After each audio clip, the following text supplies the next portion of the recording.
Hello and welcome to the Reopen America podcast. This is Chris Nelson.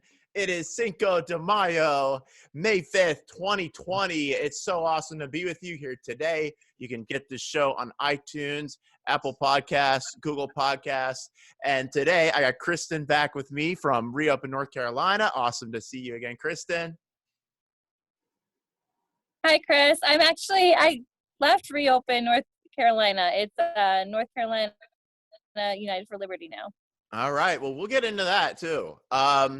Now, and I'm with also Jax Myers, who has defied Governor Cooper's order. That's what the news media says anyway. He'll tell us himself and reopen his tattoo shop. So tell me, Jax, what's up? Thank you for coming on the show. What happened Thank you for having me, man. I'm pretty sure everybody knows by now what happened. You know, all those people out there, especially the ones that were out there today, you know, I was able to speak today. I got to look everybody in their eye. It was a little weird, you know, I was a very private guy before this. And so, yeah, I mean, they broke my heart, man. And I had to make a stand. You know, I'm in a complex full of small businesses. So just add that on to everything else that was going through my head that day. I went down to the Veterans Memorial because I was angry. You know, all of us are angry. And I think that was what the problem was I was so angry I wasn't paying attention to what I really needed to do. And so I went down to my local Veterans Memorial and I just, you know what, risk a little bit of freedom. I mean, they risk way more than that. So I took the risk, man, and I'm glad I did. So you actually just decided, after being inspired at the Veterans Memorial, that you're going to reopen your tattoo shop. Yeah, I mean, it wasn't just the Veterans Memorial. It was going to not today's rally, but the last week's rally. I got to hear a lot of people. I went an hour early just so I could talk to people, because when you're a small business owner, you work constantly, man. I mean, even when you get off of work, you're still working. That's your baby, right? And that's what brings in everything.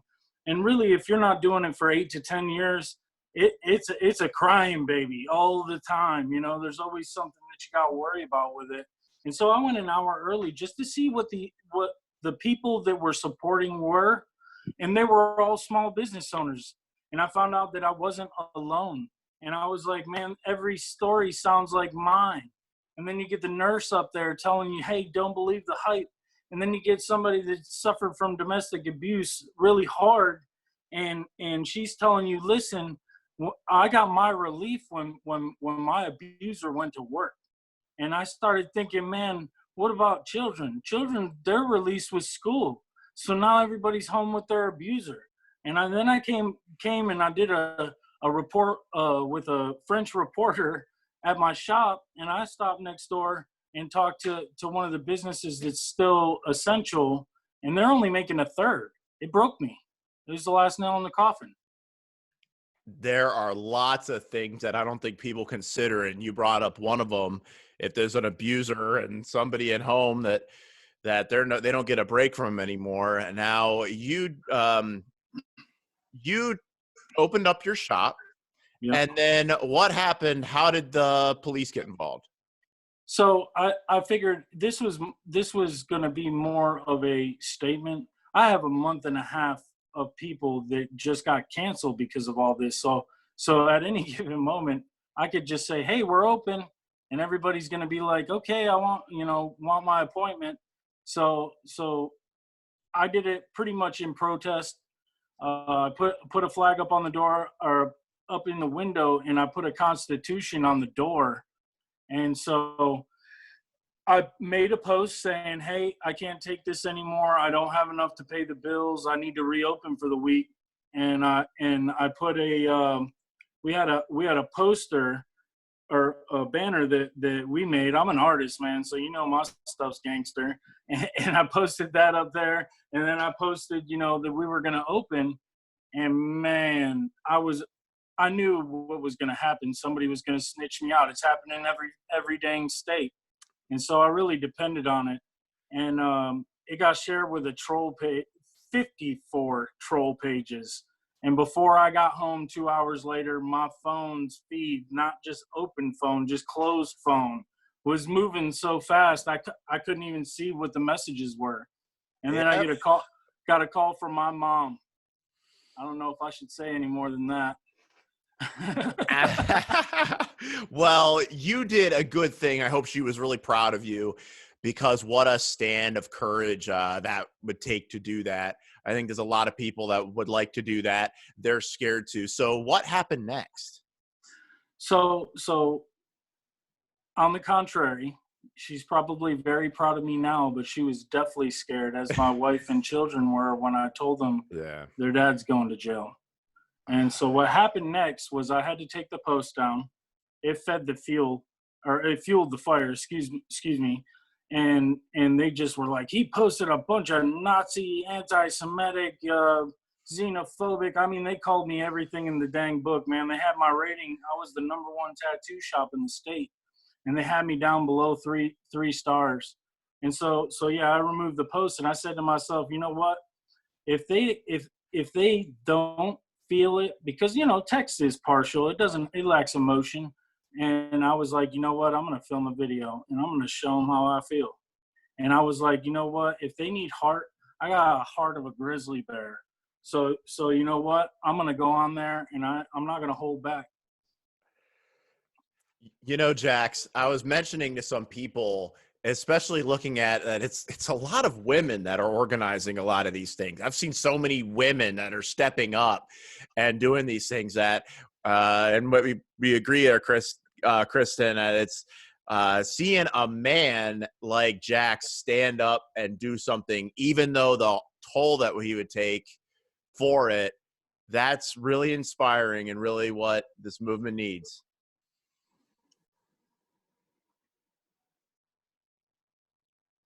Absolutely.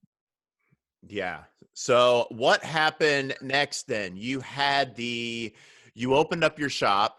You got that flood of. No. Back up a little bit. Okay. I got an email from the Apex Police Department. You hadn't even opened up yet at this point. Right. I got an email saying, hey, we heard through a little bird, obviously Facebook snitches.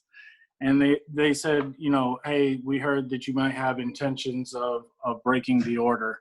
And we strongly undercode this, that, and the other, you know, strongly advise against it. And then so what I did after that was I emailed them back. I told them I had full intentions of opening up, and that my family was hurting. So what they did then was try to appeal to me, because Apex is a small town, and I've tattooed a bunch of people in the Apex Police Department. And so what they did was they appealed to my friends in the Apex Police Department to try and call me and talk me out of it. And then what did you do? Well, I told them no. I told them, I was like, listen, man, this is above my pay grade. This isn't just about me. I mean, it is about me, but it's all those other people. You know what I'm saying? I've got the weight of 10,000 on my shoulder, and it's way more than 10,000. I mean, people can't come from the mountains and all the way across North Carolina to attend these things. And I just, you know, I was carrying the weight. And so I would tell them, you know, hey, listen, man, this is for a cause. This isn't about you. This isn't about me. I'm sorry. I can't. He's, you know what? I support, I understand you. And you know what? I just had to show my boss that I called you. They said they understand you, and they just had to show that they called you. Yeah, I mean, it is only my opinion, and until you hear it from them, I really feel like I had quite a bit of support on this. From the police? No. Yeah. Was this the police? I mean, where would we be today if they didn't arrest me? What if he walked out the door? What if he walked out the door and said, I'm not going to arrest this man? Where would we be today? I've been in support of APD the whole time. You know, they said some things to me that I was just like, I know what I'm doing, okay? I'm willing to accept full responsibility for what I'm doing. But when you ask me, hey, do you understand the consequences of your actions? I'm like, yes, I do. And it works both ways. Okay, so they came to you and said, we don't want you to do this, but you said, no, I got to do this. And then you did it. You opened and you started taking customers then, and like put it up, open sign. You said you posted the Constitution. No, I didn't even get that far. We're talking about a 3-minute span from me opening the door, or from the time the police arrived to me being out the door. 3 minutes altogether, maybe 10. Wow. So they were like, this was like a showdown, pretty much. Yep. They knew when you were okay. I defied the order, and old King Koopa wasn't gonna have that. You think it was Cooper that sent down the order to arrest you? I know for a fact somebody higher up than the Apex Police ordered them to arrest me. Because he wasn't gonna. He checked with, and don't quote me on this, quote the newspaper article, because I don't physically know. I only know what I read. And if anything, like me and the mayor's story, they cut 3/4 of it out. Yeah. They cut out parts that that would have been favorable to you? Yeah, I mean, I read a statement before I walked in and turned on the sign saying I was doing what I was doing in protest. You actually stood out there and you read a statement, and yes. like in front of now was with the Reopen, or your new group, Kristen. Yeah, you'll always be Reopen. Do you know NC United for Liberty? NC United for Liberty. So you had a nice little crowd out there. That you read this statement to. Is this on Facebook? No. You reading the statement? Okay. Listen, I got a call from my buddy that manages the store next to me, and he was like, "Dude, there's news vans outside of your shop, and this is 3 hours before I'm supposed to open." And I'm like, maybe I should say something intelligent. You know what I mean? I couldn't go out like that, just show up and be like, "Oh, news reporters," And anyways, I wanted to write something. I wanted to write an apology because the mayor backed me the whole time. He after my friends in the APD didn't work, they called the mayor because they know that I've known him longer than he was mayor. He actually owns a small business as well. Okay, this is the mayor of Apex, and yes, Mayor Gilbert. He wanted to come on the show tonight, but he's got a meeting or something. But so you've got the mayor on your side. Yeah. Well, I mean, he called me to talk me out of it. He knew the financial burden I was in. Yeah. And he knew by me getting arrested, I'm only going to add on to that burden. And so we talked for about 2 hours. I was telling him my frustrations and what I was going through. And he in turn, confided in me and told me, hey, I'm standing alone in Wake County. I'm the only man to stand up. And I'm like, sir, how does this not benefit you? How does this not get you a platform to speak on? And you heard, I was on the phone now. I couldn't see him like I can see you, but I saw a light turn on. I said, listen, sir, I'll meet you at the shop at 1:00. I don't want to talk to you. I don't want them thinking that you paid me or I did any of this for you. I'm about to give you your platform. Please do not waste it for the people. Amen and amen. I mean, wow. So you came out, you read this statement, and the mayor was there, or? The mayor was basically in front of his business. He wanted to make sure nothing bad was going to happen to me because contrary to what people think and what people are reporting and commenting, the mayor actually doesn't have control of the Apex Police Department. He couldn't call them off. Right. And he tried to talk you out of it. And, when it comes to the civil disobedience thing, because there's been a lot of talk about this down here in South Florida, there's been talk among my group where they won't give us the beach back. Maybe we'll need to go California style. Then Ashley, they're in Reopen, North Carolina, stepping across the line onto the sidewalk, getting arrested.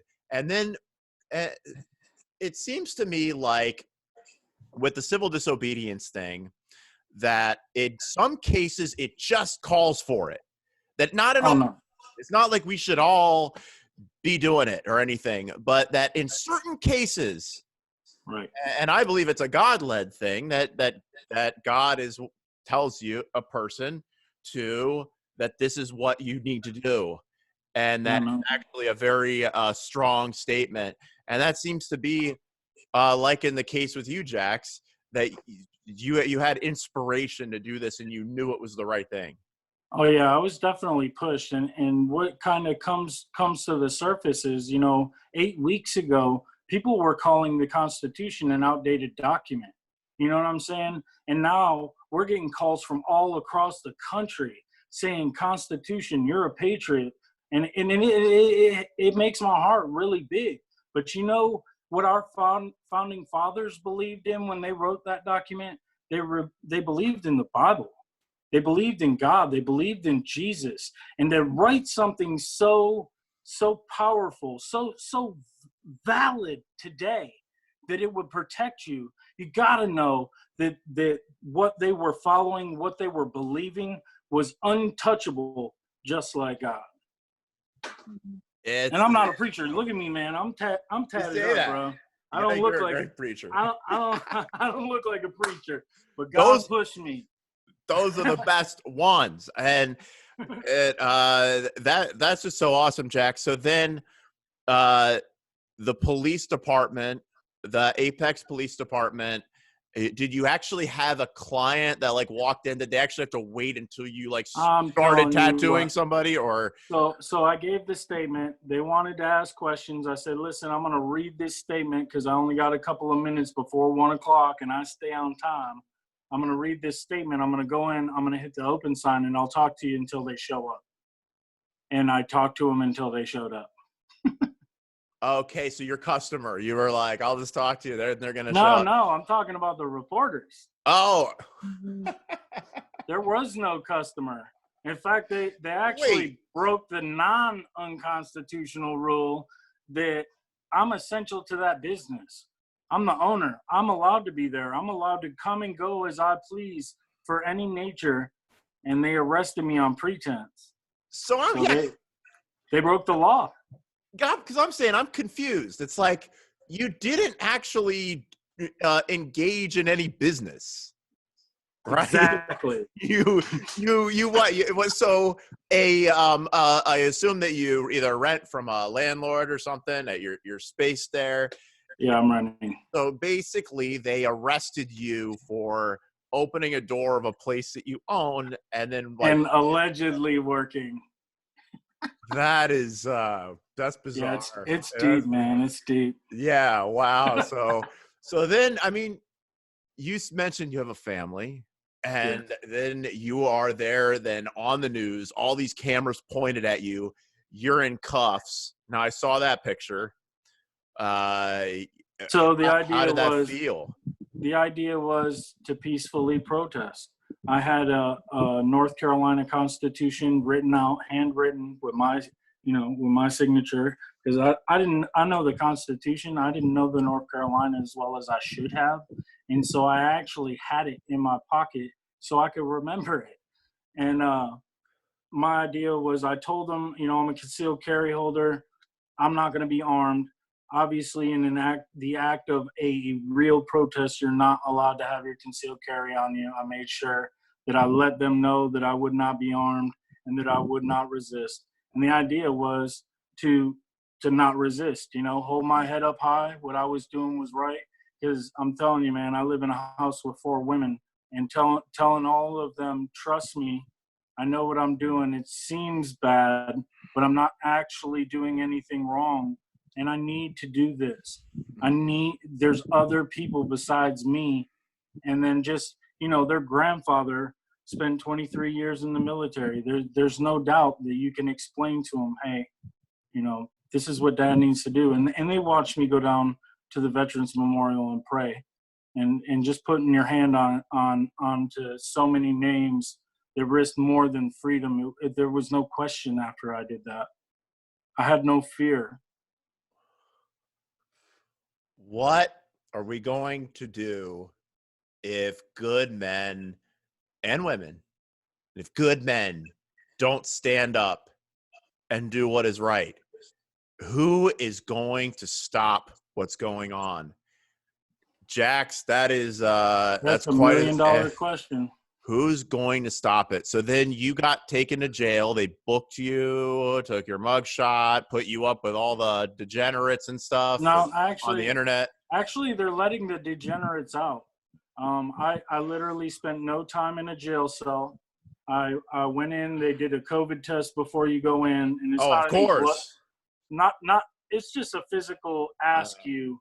Hey, do you have these symptoms? Have you had these symptoms? It wasn't no actual test. And then, they got PPE signs up, but they didn't hesitate to take my mask off. And it says, oh, make sure your person washes their hands when they empty their pockets. There ain't no wash. They don't care about this. This is a move. This is either political or a controlled move. And just seeing it from the inside out, I got released with a person with 14 felony drug charges and a guy that was in for some pretty serious stalking charges that wouldn't stop pacing around the room. I'll let you come to your own conclusions on that. It was, yeah. Wow. So you're in there, and then you got released on bail, or what's the situation? Yeah, bail. Okay. I got released on bail. The media shot the charges down, like I said. One of the, I believe it was CBS 17 out of Raleigh met me coming. I didn't even have shoelaces in my shoes. No, they wanted to interview me. Yep. They interviewed me for like probably 4 minutes. Yeah. And they used all of probably a 4-second snip and then went to my rant video on Facebook. Yeah, they basically made the words for me. Yeah, it was unbelievable. The media often wants to do. I mean, they can be useful, but they can be very useful actually. But they sometimes will do their own thing, and you just gotta laugh at it because there's many other ways now to get your story out there other than the Channel 7 News or whatever. Hey, you want to know the trade secret? I would love to. This actually comes from a hero that served this country, my father, Master Sergeant Myers. He said one day to me, he said, a picture speaks 1,000 words, but 1,000 words can create a picture. That's good. That's good. Bet your ass I'm out here speaking 1,000 words. God bless you, Jax. So you got out. Now what's next? Because there's gonna be some legal things. Honestly, I didn't expect all this, man. I mean, I knew I was being pushed. I knew I didn't have any fear. There was so many, I guess, what non-believers would call coincidences. I was lacking the money to pay all my bills. I was having to decide where I was gonna allot a missing $1,000 from, because I actually intended on not publicly announcing it and just going in and sneaking people in and making the money. But here, lots of people are doing that now. I made this stand, and so now I'm kind of like up in the air, like, God, you pushed me. I trusted you. I trust you. And I'm telling you, by the next morning, that thousand was covered, and nobody donated it to me. Like, I'm not taking donations. I've been doing everything in my power to try and find a way that I can support the cause, because I'm an artist, man. I should be able to draw something. I should be able to make a T-shirt. I make my own T-shirts at the shop. It's just I'm doing interviews and doing stuff I've never done. My brain is going like 1,000 different ways. And thanks to Dan Gino, like, I'm like, these people want to support in the hundreds of thousands, and I don't have nothing for them.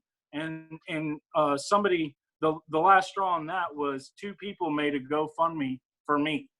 And I was like, hell no, man. I've never gotten anything for free like that. I was like, give me a second. Let me earn it. You'll have something in return, and it'll support the cause. It'll help me keep speaking the word and sharing the story. Well, I'd say what you've done, you've just found what to do for the cause. And man, God will provide. Oh, I know. It's just God just shows up in such amazing ways. I can't even. I mean, We could do a show all on that all by itself. We could, because it's the kind of things that happen. They're just not coincidence, and you see the certain people in the certain places and everything. So you're out now, and what's the next move for you, Jax?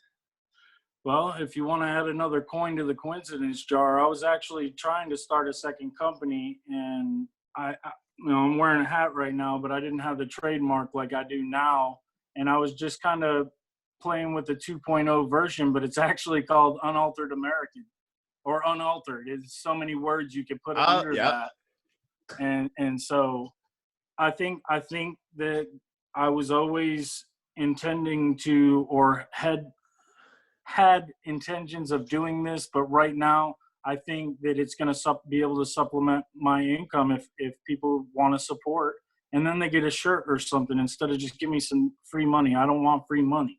I want to work, and that's what people are blown away that people want to work. They are going livid. Why don't you just stay at home and take the free money? And it's like, how do you stop a murderer? You put them in jail. How do you break a hardworking individuals? Take the work away. Take the work away. Take the passion away. They can't take our passion. They can try, but they're not going to, because new passions are coming out, and you're not going anywhere. And this stuff is, I mean, now look how God's going to open up the floodgates for you, because that passion gets turned into something else. And please take careful note, anybody listening, because I'm not saying everybody's supposed to open their business. I'm not saying everybody's supposed to storm the beach like they did in California, but that sure as heck worked, didn't it? But there's certain times that call for certain things. And like Jack said, there was an inspiration there to do what he did. And just thank you so much for doing that. And I hope that this inspires other people to follow what they believe is. Hey, can I say something real quick? Absolutely. Especially, I know that you're broadcasting all over America. Look up the statutes for the emergency state that we're in, because I know that only a couple of states are fighting this problem right now. But I was able to have some friends look up what exactly he was doing wrong. And then the other thing I would say is in my arresting police officer was actually quite astounded when I told him this, but I didn't want to instigate. So I was very, very polite, very calm. And I just said, "Sir, I know sheriffs take the oath of the Constitution. Do Apex police officers take the oath?" And he said, "Yeah, they do." And I said, "Well, how does it feel to arrest a law-abiding man trying to feed his kids?" "Oh, well, that's just the order." And I'm like, "What do you mean the order?" I said, "Listen, when you take an oath to the Constitution, they're not talking about stopping somebody from burning the flag or desecrating the flag. You took an oath to defend the Constitution from other laws, man. And now I'm paying the price." And it was like he had never heard it before. Yeah. Wow. Kristen, you got something to say? I could listen to Jax's story a million times and never get sick of it. I love his drive. I love his delivery. I love the fact that he is sending this message that we don't want to sit at home and collect these checks. We want to work. And he's standing up for the people. He has no other reason except for just being the voice of many. So I love his story. As far as the police officers, yeah, I mean, we need to win hearts. We don't need to be angry at them. We need to get them to understand. I was at a protest a couple weeks ago, and I thanked the officers for being there. It was a smaller protest in my town. And I said, "Thank you for being here." I said, the reason why we're here is because you probably know someone who's losing their business or someone who is out of a job right now. I said, we're here to defend their right to work and feed their family. And all of them said, yep, they knew somebody that was also in this situation, and they understood what we were standing for. So it's really just having a one-on-one conversation calmly with these officers as people. They're people. They put their pants on just like we do, one leg at a time. Yeah. They bleed red just like you and I do. They're not some special, monster.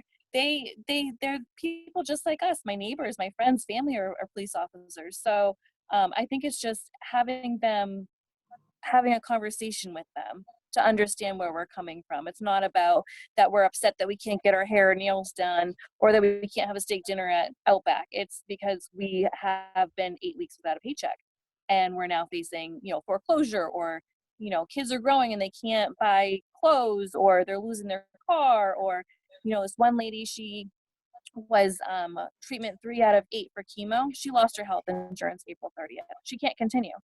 So, humanizing this movement is huge, and just, getting on the same level with people, saying, listen, there's a whole nother narrative that the media isn't even giving any attention to.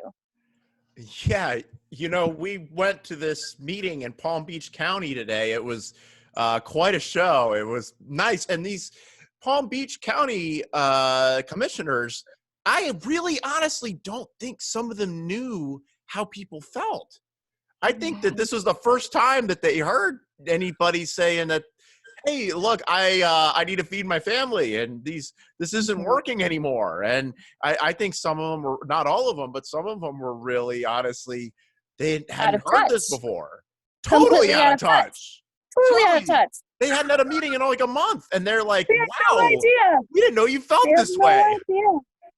I mean, if you watch the news and you only hang around other politicians, then I guess how would you know? But as far as humanizing the police officers, I got to talk to some of the sheriffs there, and I was just talking to the one sheriff. I was like, you guys have been so great at all of our events and stuff. And he was like, well, yeah, we have opinions too. We're just not allowed to see them. Right. We're human beings too. So, Kristen, where do you think the line is drawn with civil disobedience? Like Ashley stepping over the line, and you said you didn't agree with her doing that, and then Jack's opening his stop. Where do you think is the line between what's appropriate with civil disobedience and what's not? Well, I do want to correct one thing. So my issue wasn't with Ashley getting arrested. The next morning, I stated that we can get over it. We can get past this. We were doing damage control. Everything was going to be okay. But we need to kind of like regroup and get on the same page as to where our movement was going to go, because that was not part of the plan. And, we needed to just regroup. And the issue was that we had different opinion as to where we were going to go with this. So that's why I left. It wasn't the arrest. As far as civil disobedience go, the definition of civil disobedience is the refusal to comply with certain laws or pay taxes and fines as a peaceful form of political protest.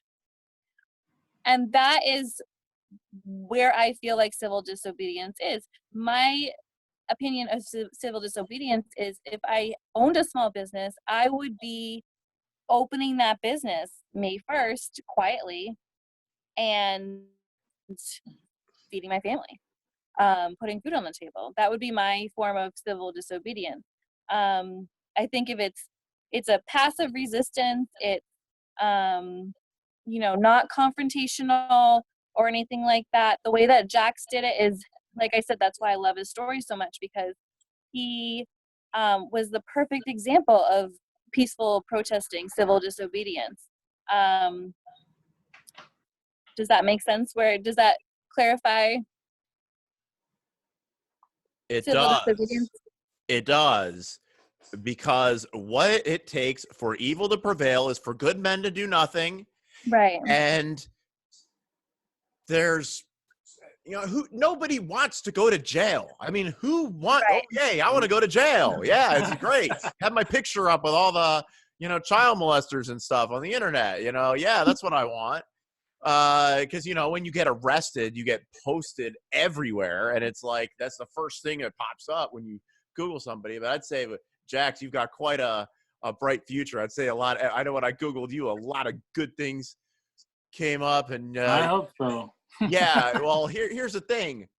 You now have gotten bombed on your account there with negative reviews and stuff. And anybody that's a business owner knows that those dang negative reviews are so difficult to deal with. Yeah. But on the other side, you did the right thing. I need to be able to look at myself in the mirror. I need to be able to sleep at night with you. I don't have any kids, but with you, I mean, you got to tell your kids that I didn't just stand there and do nothing. Absolutely. Yeah. No, and in fact, that's how I ended the speech. I said, tyranny reigns when good men stand and do nothing, and I am my father's son. But to her point is that, you know, it took kind of a revelation in my own head, is that everyone is angry. We did nothing wrong. Right. Nobody will listen to us. And not as many people are standing up as they should. And so what my whole thing was that, you know, I was angry. And what's the difference between fear and anger? They're polar opposites, right? And so I had to let go of the anger and go back to my heart. And that's what the main message I would convey, especially after being there today, is that everybody is so angry. And I get it. I'm angry. Me too. I was angry. Right. And the thing was when I did what I did, I mean, everybody's going to have a difference of opinion. You know what I mean? As far as how they want to conduct it. And the difference is that my ratings don't speak for me. My art does. And people can go on there and see that they're not talking about getting an infection or that I was the meanest guy on earth. You know what I mean? They're posting that I have a political difference, which I don't. They're just not paying attention to the bigger picture. I've educated myself, and now I know that the minute the president put the country under a state of emergency, the way that the North Carolina state statute states is that there's 5 things that Governor Cooper can do without anybody else's approval. Mm-hmm. Now, he's done more than that. He's done the things that we're talking about are not in those 5 statutes. The only time you've heard me talk about what he can do without anybody else's approval is when it comes to the Apex Police. And it would also explain why nobody in the state legislature is standing up and defending me. I emailed my representatives. Your representative isn't? And nobody got back to me. You know why? They better get back to you. Number 3 states that because we're in a state of emergency, King Cooper can remove them from office without due process. Oh, they don't want to take him off then. Yeah, okay. Yeah, and if you want to reference that and check that out for yourself, it's 166-19.30, and you go look it up. It's Part A and Part B, and then you can educate yourself and know that he was not allowed to shut down this state without the rest of the legislature. So you think he's like got this little thinly veiled threat with them? Like, I can remove you from office if you exactly. No and it's way. Hey, wow, well, I mean, that is the. Hey, I didn't come out here to give my opinion. Yeah. You look at the facts yourself and draw your own conclusion. Yeah. You know yeah. I mean? Exactly. But why? Why aren't they listening to us? I think they're going to listen to you now. Well, I'm not going to stop until they do. Amen. You were saying something. Well, I was just going to say the weights and balances, the cure, right? Yeah. We've got all this extra money coming in from the federal government, and our elderly are still dying. Our high at risk are still dying. There is no shift of all those resources to the most high at risk, and then let us go back to work, because they also said that people need to get it so that they can get the antibodies to make the cure for the people that are high at risk. How isn't that a win-win? Yeah. Well, they're waiting for a vaccine. That's the big thing. There's some states. I've been watching. There's some states. We have a 3-phase plan. They have a 5-phase plan, and the 5-phase is revitalize, and it has a vaccine. So that is the agenda. There is an agenda. I feel like this is just going to be dragged out until it's ready, and then it's going to be forced on everybody because, pandemic. So. And that's a dangerous thing you just said right there. Yeah. I've met a lot of people down here in the Reopen South Florida movement that have been fighting this vaccine battle for a long time. And they're looking like pretty smart people right now, I'll tell you. Mm-hmm. And because I'm looking at this and they're talking about this vaccine thing. Everybody's so into this vaccine. And I started hearing some weird things. Like, I heard people say, I don't know why this surprises me, but that the coronavirus is somehow Mother Nature's punishment on us for not treating animals right and not being good to the environment. And this was not a joke. This was like a serious point of view. And I've seen this kind of stuff before, but we could go down that trail. There's a lot of crazy rhetoric out there. It's just one post away. I'm like that I hope when we get back to our new normal that we treat the earth better and this kind of stuff. And I'm like, I ain't no new normal. Man, that's creepy, dude. That's really creepy. But anyway, all right. So thank you so much for coming on, Jax Myers. Jack's Tattoo Factory in Apex, North Carolina. This is a business that's going to be booming and booming and booming. Now, I guess you can't be open now, or like. No, I mean right now, yeah. According to Governor Cooper's phases, we're not even going to be open until the end of June, and that doesn't work for me. Well, there is a loophole though, Chris. Your state might have this too. You should look into it. So there's a loophole that you can apply to be considered an essential business. And I've been connecting with businesses, helping them apply to be an essential business while you apply. So as soon as you hit the submit button, you can print that, put it in your window of your business. Yeah. And while you're waiting for an approval or denial, you're able to work and have your business up and running. So if everyone applies, which is what my goal is, if people are applying nonstop, it's going to take weeks, months for them to get through this approval denial process. So it is a loophole that I'm trying to encourage business owners to do. I don't know about other states, just North Carolina, but it's something that you should look into. It would be through your Department of Revenue. Department of Revenue, you can apply to be an essential business. That's good. Do it. Great finding that loophole, Kristen. Now what we have to do is go to our government and have them deem us essential if we can run our business. I know. There is get your walking papers. Wow. There is a plan, that I've been working on as well. We are trying to get together a lawsuit against the state of North Carolina. Yes. That has the law. There's a lot that goes into that. It's a lot of money, etc. Yeah. So that's what I've been working on. Those two things. Getting businesses as deemed essential so that they can work for 10 days to 2 weeks, a month or so, and pay their bills for the following month. Put food. I mean, people are desperate. They can't put food on their table for that meal. And while that is also going on, we're trying to crowdsource this lawsuit. So my original plan of attack was to get so many businesses together to chip in the money, and they do the lawsuit, and I don't have to deal with any of the money, etc.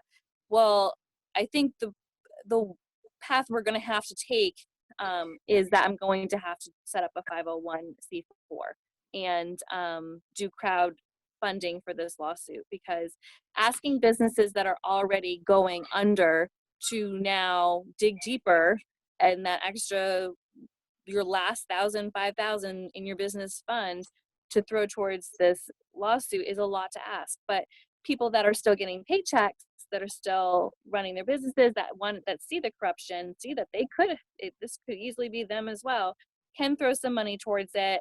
People that are working that don't have a business can throw some money towards it. I think that will be more successful. So that's what I've been working on. All right. So it sounds like you've got something going there. How do people find you? How would people help you with this? So there's a Facebook group. It's NC United for Liberty. NC United for Liberty. That is what Kristen is doing now. Yes. Connect with me. I'll help you. I've been doing it all day, connecting businesses to be essential. So. Wow. So you've really found your thing too, Kristen. That's awesome. That's so cool. I really did I wanted to hear what you were up to, and Yeah, of course. You can't stop me. I told everyone, I'm like, this is, yeah.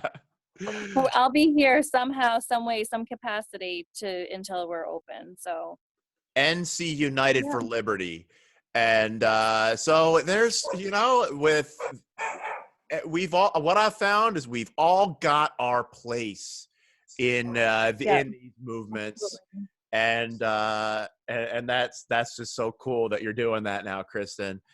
So and Jax, do you have a final word? Is there any is there a website you want people to go to or anything like that? You want more Twitter followers? Literally my second means of support is literally only been up for about 45 minutes.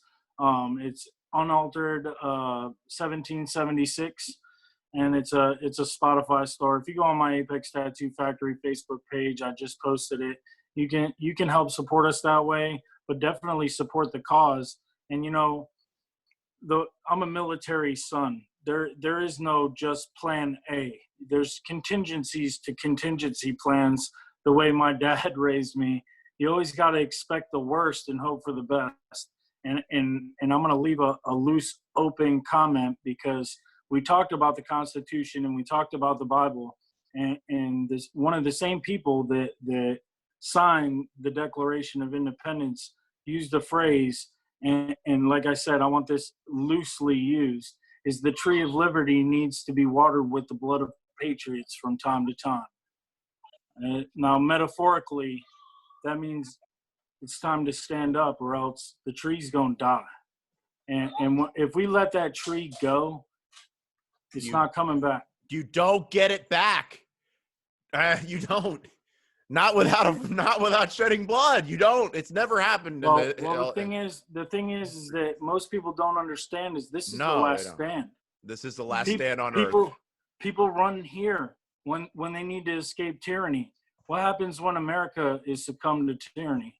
Yeah, when free, it's what Ronald Reagan said. If we lose freedom here, there's no other place to go to. This is the last stand on earth.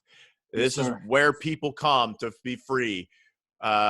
We had a protest at the Freedom Tower down in Miami. The first thing the Cubans saw when they came over, and because they wanted to be free, to come to America to be free. And if we let this take away our freedom, we ain't getting it back. So you heard Jax, stand up, and stand up. All right, Jax Myers, Kristen, it's awesome to talk. Always awesome to talk to you. Thank you so much for coming on the Reopen America podcast. Be sure to download on Apple Podcasts, on Google Podcasts, and also now heard on iHeartRadio, and of course on video all across all our groups, all across America. And do not stop fighting. Keep up the fight to reopen America. This is Chris Nelson. Thanks for listening. Hey, thank you. Thank you. Thank you, Kristen.